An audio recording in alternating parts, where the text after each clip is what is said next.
Rebondir à partir de ce que mon cadet Ndiaye vient de dire. Pourquoi chacune de ces transitions ont échoué? Parce que tout simplement nous évoluons dans un système qui n'est pas le nôtre. Et ce système remonte en fait, si vous me permettez de le préciser, allez-y, à la conférence de Brazzaville qui s'est tenue du 30 janvier 1944 au 8 février 1944. Et au cours de cette conférence, De Gaulle a prononcé un discours qui a été le discours qui a marqué le début de la pérennisation des systèmes hérités de la colonisation jusqu'au jour d'aujourd'hui dans nos pays. Qu'est-ce qu'il a dit? Vous me permettez, je le cite. Il a dit donc: les fins de l'œuvre de civilisation accomplie par la France dans les colonies écartent toute idée d'autonomie, toute possibilité d'évolution hors du bloc français de l'Empire. La constitution éventuelle, même lointaine, de self-gouvernement dans les colonies est à écarter. C'est ce qu'on vit aujourd'hui. Dans les anciennes colonies de la France, pratiquement tous les gouvernements qui sont constitués, le plus souvent quand la France ne voit pas en ces hommes et femmes qui composent ce gouvernement des gens capables de pérenniser ses intérêts, elle fait tout pour que ça échoue. Je m'en vais pour preuve tout récemment d'ailleurs. Quand le Premier ministre actuel, Choguel Kokala Maïga, a été... Enfin, il n'était pas encore nommé, mais les rumeurs couraient comme quoi il va être le Premier ministre.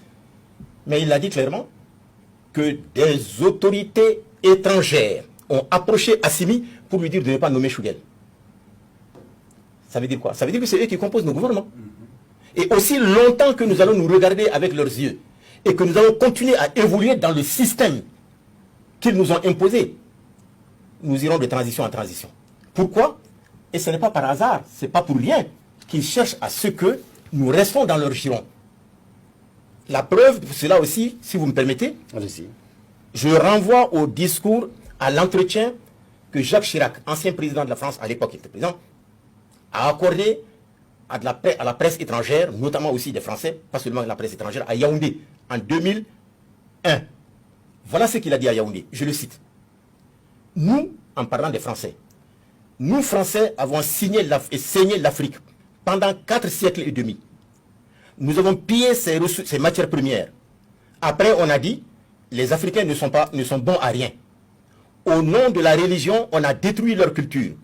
Et maintenant, comme il faut faire les choses avec plus d'élégance, on leur pique les cerveaux grâce aux bourses.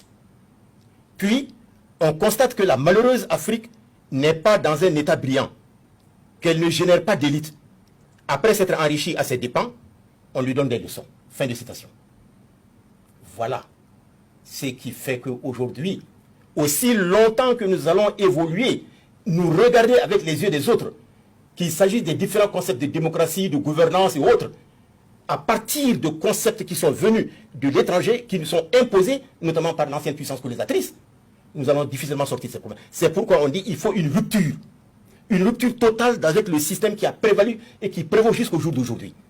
Mais pour cette rupture, peut-on dire qu'il faut faire seulement des choses qui sont passées pendant des siècles, qu'on rompe cela en quelques 18 mois? Cela est-il possible? Je m'interroge.